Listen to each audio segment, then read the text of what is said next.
Good morning student बेटा जी। अज असी करांगे भाग पहला सुहाग जिहड़े कि शुरू किए हुए ने ते साडा सुहाग नंबर 7 है साडा चिड़ियां दा चंबा। बेटा जी सुहाग कुड़ी दे विआह विच गाए जाने वाले लोक गीत है ते मुंडे दे विआह विच गाए जाने वाले लोक गीतां नूं घोड़ियां कहा जांदा है। ते बेटा शुरू कर लैंदे आ। सुहाग है साडा साडा चिड़ियां दा चंबा वे बाबल असा उड़ जाना, साडी लम्मी उडारी वे बाबल केड़े देश जाना। ਇਹਦੇ ਵਿੱਚ एक धी अपने बाबल ਨੂੰ ਕਹਿੰਦੀ है कि साडा ਜਿਹੜਾ चिड़ियां ਦਾ चंबा ਵਾ, ਕਹਿਣ ਦਾ मतलब कि जिस तरह चिड़ियां ਦਾ ਝੁਰਮਟ ਹੁੰਦਾ ਜਦੋਂ ਆਕਾਸ਼ ਵੱਲ ਵੇਖੋ ਕਦੇ ਕਦੇ ਇਹ ਹੁੰਦਾ ਕਿ चिड़ियां ਦਾ ਝੁਰਮਟ मतलब उड़दा हुंदा तो ये नहीं पता हुंदा कि उन्होंने कित्थे केड़ी टाणी ते बहना है। ठीक है, उस तरह कुड़ी अपने बाबल नूं कहण डई कि साडा चिड़ियां दा चंबा है ते अहीं उड़ के पता नहीं केड़े देश चला जाना है ते साडी लम्मी उडारी है। कहण दा भाव कि अहीं बड़ा लम्मा उड़ना है। हुण वेखो बेटा जिस कुड़ी कुवारी हुंदी है ते अपने पेके घर जिन्ना चिर मर्जी रह लैंदी है ते जदों विआही जांदी है ते ओह अपने पेके घर बहुत घट रहिंदी है, मतलब ओहदी लंबी उडारी हो जाती है। फिर पता नहीं वरे छमाही आवे जां 6 महीनों बाद आवे जां साल बाद आवे। ठीक है, तो उन्होंने ये भी पता नहीं हुंदा कि किहड़े देश जाना। कहण दा भाव है कि पुराने समय विच जदों कि धी जवान हुंदी है तो उहदे वास्ते जिहड़ा सहुरा परिवार लभना बाबल दा पहला कारज हुंदा है, काम हुंदा है।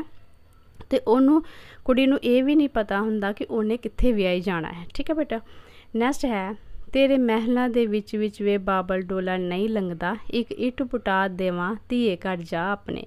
तो जदों कुड़ी दा विआह रचाया जाता है तो धी कहती है कि बाबल तेरे महल दे विच जिहड़ा मेरा डोला नहीं लंघदा। तो उसके अंसर ते कहंदा है मतलब ओहदा बाबल नूं उत्तर दिंदा कि धीए मतलब मैं अपने महल दी एक इट पुटा देवांगा पर तू अपने घर खुशी खुशी जा। ठीक है, नैक्सट है तेरे बागां दे विच विच वे बाबल डोला नहीं लंघदा, एक टाणी पुटा देवां धीए घर जा अपने। फिर वो दूजा बहाना कहंदी है कि तेरे जिहड़े बाग लगाए ने बाबला ओहदे विच जिहड़ा मेरा डोले दे लंघन दी जगह नहीं है। तो इस दे अंसर ते बाबल अपनी धी नूं कहंदा कि जिहड़ा मैं बाग लगाया वै ते उस बाग दी एक टाणी पुटा देवांगा पर तू खुशी खुशी अपने घर जा। ठीक है बेटा, नैक्सट है कहंदे ने कि तेरे महलों दे विच विच वे बाबल गुड्डियां कौन खेडे, मेरियां खेडन पोतरियां धीए घर जा अपने। जदों कुड़ी दे कोई भी बहाना नहीं चलदा, ठीक है, तो फिर वो कहती है कि बाबल तेरे महलों दे विच मैं गुड्डियां पटोले खेडदी हुंदी हाँ, तो जदों मेरा विआह हो जाएगा तो उस गुड्डियां पटोले नाल कौन खेडेगा। तो फिर उसका आंसर पिता इस तरह दिंदे ने, कहंदे कि जिहड़े तेरे गुड्डियां पटोले ने उहदे नाल मेरियां पोतरियां खेडणगे ते पर तूं की है कि खुशी खुशी अपने घर जा। ठीक है, नैक्सट है तेरे महलों दे विच विच वे बाबल चरखा कौन कत्ते, मेरियां कत्तन पोतरियां धीए घर जा अपने।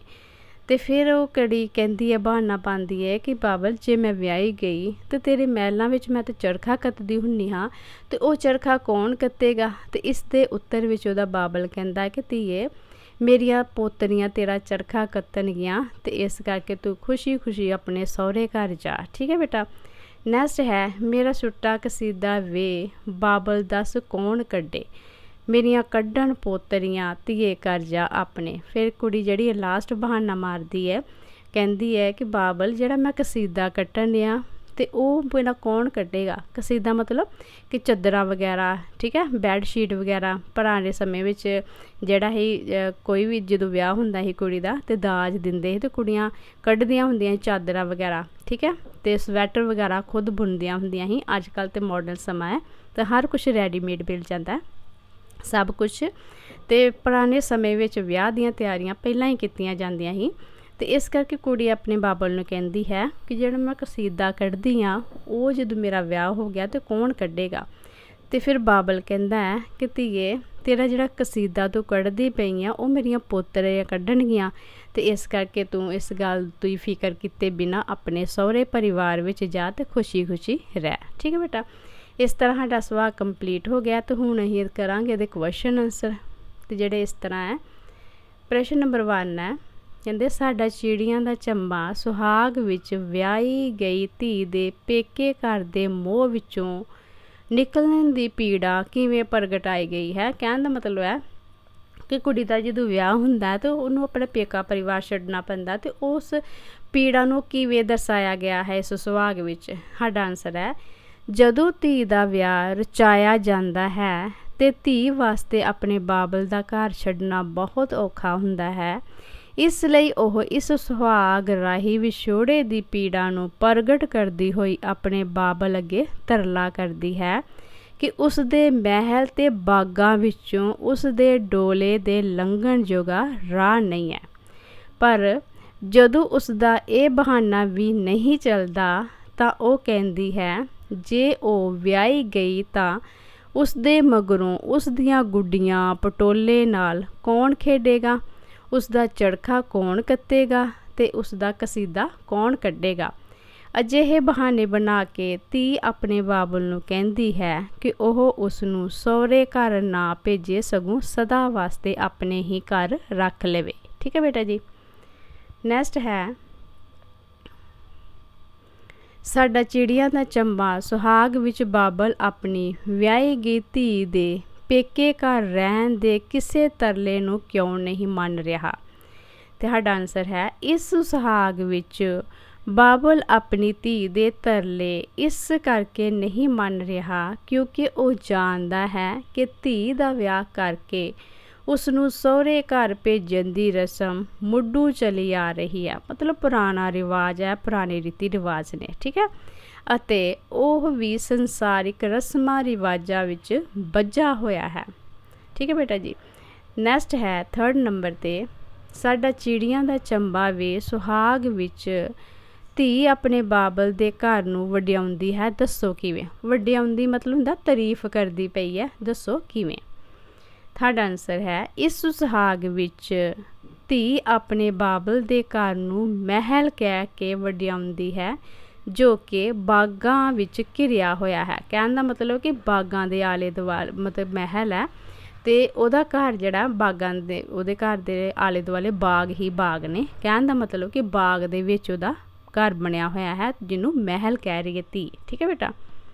ਨੈਕਸਟ ਹੈ 4 ਨੰਬਰ 'ਤੇ ਸਾਡਾ ਚਿੜੀਆਂ ਦਾ ਚੰਬਾ ਵੇ। ਸੁਹਾਗ ਵਿੱਚ ਬਾਬਲ ਕਹਿੰਦਾ ਹੈ, ਧੀਏ ਘਰ ਜਾ ਆਪਣੇ, ਅਤੇ ਧੀ ਕਹਿੰਦੀ ਹੈ, ਬਾਬਲ ਕਿਹੜੇ ਦੇਸ਼ ਜਾਣਾ? ਇਸ ਸੁਹਾਗ ਵਿੱਚ ਦੱਸੇ ਗਏ ਇਹਨਾਂ ਦੋਵੇਂ ਸੰਸਾਰਾਂ ਬਾਰੇ ਨੋਟ ਲਿਖੋ। ਤੇ ਸਾਡਾ ਆਨਸਰ ਇਸ ਤਰ੍ਹਾਂ ਹੋਏਗਾ ਬੇਟਾ, ਕਹਿੰਦੇ ਇਸ ਸੁਹਾਗ ਵਿਚਲੇ ਦੋਵੇਂ ਸੰਸਾਰ ਤੋਂ ਭਾਵ ਧੀ ਦਾ ਸਹੁਰਾ ਘਰ ਹੈ, ਮਤਲਬ ਉਹਦੇ ਸਸੁਰਾਲ ਹੈ। ਜਦੋਂ ਧੀ ਵਿਆਹਯੋਗ ਹੋ ਜਾਂਦੀ ਹੈ ਤਾਂ ਬਾਬਲ ਉਸ ਵਾਸਤੇ ਜੋ ਘਰ ਲੱਭਦਾ ਹੈ ਉਸ ਘਰ ਬਾਰੇ ਧੀ ਬਿਲਕੁਲ ਵੀ ਨਹੀਂ ਜਾਣਦੀ। ਉਸ ਨੂੰ ਇਹ ਪਤਾ ਨਹੀਂ ਹੁੰਦਾ ਕਿ ਉਸਨੇ ਕਿੱਥੇ ਵਿਆਹੀ ਜਾਣਾ ਹੈ। ਇੱਕ ਬਾਬਲ ਸੰਸਾਰਿਕ ਰੀਤੀ ਰਿਵਾਜਾਂ ਤੋਂ ਮਜਬੂਰ ਹੋ ਕੇ ਆਪਣੀ ਧੀ ਨੂੰ ਸਹੁਰੇ ਘਰ ਭੇਜਦਾ ਹੈ। ਭਾਵੇਂ ਧੀ ਨੂੰ ਪੇਕੇ ਘਰ ਛੱਡਣ ਦਾ ਦੁੱਖ ਹੁੰਦਾ ਹੈ, ਪਰ ਉਸ ਦੇ ਮਨ ਵਿੱਚ ਸਹੁਰੇ ਘਰ ਦਾ ਵੀ ਚਾਅ ਹੁੰਦਾ ਹੈ। ਠੀਕ ਹੈ ਬੇਟਾ। ਨੈਕਸਟ ਸਾਡਾ ਕੁਐਸਚਨ ਆ ਜਾਂਦਾ ਲਾਸਟ। ਕਹਿੰਦੇ ਨੇ ਕਿ ਸਾਡਾ ਚਿੜੀਆਂ ਦਾ ਚੰਬਾ ਸੁਹਾਗ ਵਿੱਚ ਬਾਬਲ ਤੇ ਧੀ ਦੇ ਵਾਰਤਾਲਾਪ ਨੂੰ ਵਾਰਤਕ ਵਿੱਚ ਲਿਖੋ। ਮਤਲਬ ਜੋ ਬਾਬਲ ਤੇ ਧੀ ਦੇ ਵਿੱਚ ਗੱਲਬਾਤ ਹੋ ਰਹੀ ਹੈ ਉਹਨੂੰ ਲਿਖਣਾ ਹੈ। ਸਾਡਾ ਆਨਸਰ ਹੈ, ਧੀ ਆਪਣੇ ਬਾਬਲ ਨੂੰ ਕਹਿੰਦੀ ਹੈ ਕਿ ਉਸ ਦੇ ਘਰ ਵਿੱਚ ਉਸ ਦਾ ਡੇਰਾ ਚਿੜੀਆਂ ਦੇ ਸਮੂਹ ਵਾਂਗ ਹੈ ਜੋ ਕਿ ਇੱਕ ਦਿਨ ਉੱਡ ਜਾਣਾ ਹੈ, ਤੇ ਇਹ ਵੀ ਪਤਾ ਨਹੀਂ ਕਿ ਉਸਨੇ ਉੱਡ ਕੇ ਕਿਹੜੇ ਦੇਸ਼ ਚਲੀ ਜਾਣਾ ਹੈ।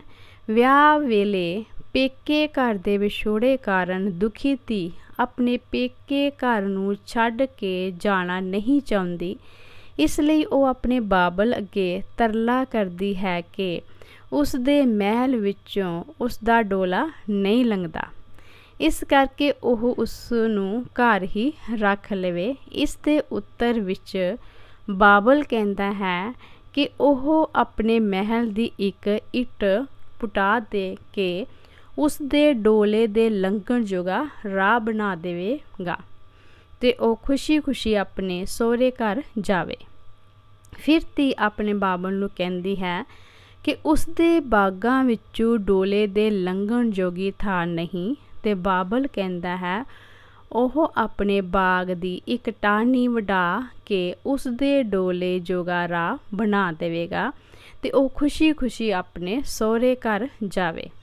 फिर धी तरला करदी है कि जे वो विआह करा के अपने सहुरे घर चली जाए ਤਾਂ ਉਸ ਦੀਆਂ ਗੁੱਡੀਆਂ ਪਟੋਲਿਆਂ ਨਾਲ ਕੌਣ ਖੇਡੇਗਾ, ਉਸ ਦਾ ਚਰਖਾ ਕੌਣ ਕੱਤੇਗਾ ਤੇ ਉਸ ਦਾ ਕਸੀਦਾ ਕੌਣ ਕੱਢੇਗਾ। ਮਤਲਬ ਇਹ ਕੁਐਸਚਨ ਆਪਣੇ ਬਾਬਲ ਨੂੰ ਧੀ ਪੁੱਛ ਰਹੀ ਹੈ।